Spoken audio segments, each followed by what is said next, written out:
Bonsoir à tous et bienvenue dans ce flash de 18 heures. Dans le 20h, on ira sur l'autoroute du Nord où le directeur général du Fonds d'entretien routier était sur place pour voir l'état de l'ouvrage 4 ans après sa livraison.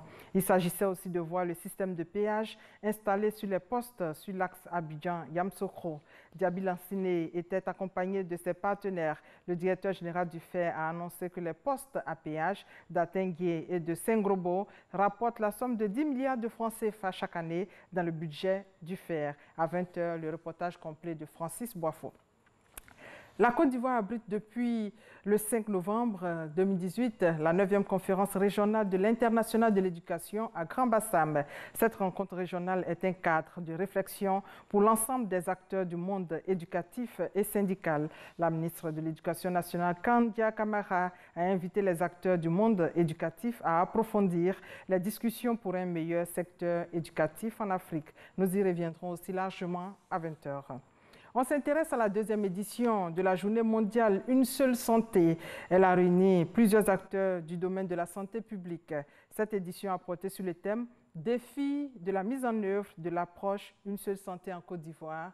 Regardez. Maladie à virus Ebola, fièvre de Lassa. Près de 75% des nouvelles maladies qui ont affecté l'homme au cours de ces dernières années sont d'origine animale. Pour une meilleure prévention de ces pathologies, la plateforme nationale Une seule santé a vu le jour en 2017. Elle est axée sur la santé humaine, animale et environnementale.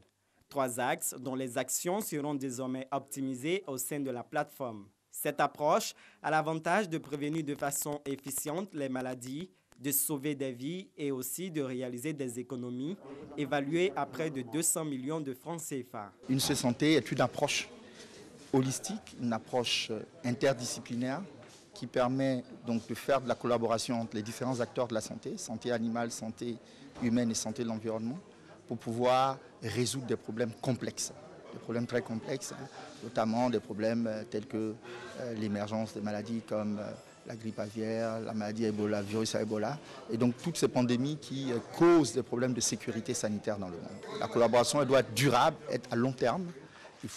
Les défis, c'est aussi d'éviter les problèmes de personnes, les problèmes de professionnels. Les autorités ivoiriennes, soutenues par les partenaires techniques et financiers, notamment l'Organisation mondiale de la santé, se sont engagées à travers le Programme mondial de sécurité sanitaire, un programme qui a démarré le 15 février 2015.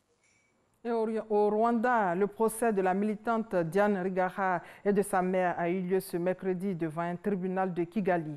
Après avoir passé 1 an en détention provisoire, les 2 femmes remises en liberté provisoire début octobre ont comparu libres. Diane Rwigara, accusée d'incitation à l'insurrection et de falsification de documents, risque 22 ans de prison. L'opposante avait tenté de se présenter à la dernière élection présidentielle face à Paul Kagame. À Madagascar, donc, près de 10 millions d'électeurs sont appelés aux urnes pour le premier tour de la présidentielle. Beaucoup de monde sur la ligne de départ avec 36 candidats pour une élection cruciale pour la grande île qui a tout connu depuis 15 ans. Coup d'État, tentative de destitution, démission. Le vote a commencé quasiment à l'heure et les opérations se déroulent dans le calme. Les démocrates ont pu reprendre la majorité à la Chambre des représentants, ce dont se félicitent les militants sur le terrain. Et là, nous sommes aux États-Unis. Mais c'est aussi un sentiment de victoire qui domine chez les électeurs républicains, puisque le Sénat a résisté à la vague bleue, notamment en Floride. Et voilà, c'est la fin de ce flash. On se retrouve à 20h. Merci de votre fidélité.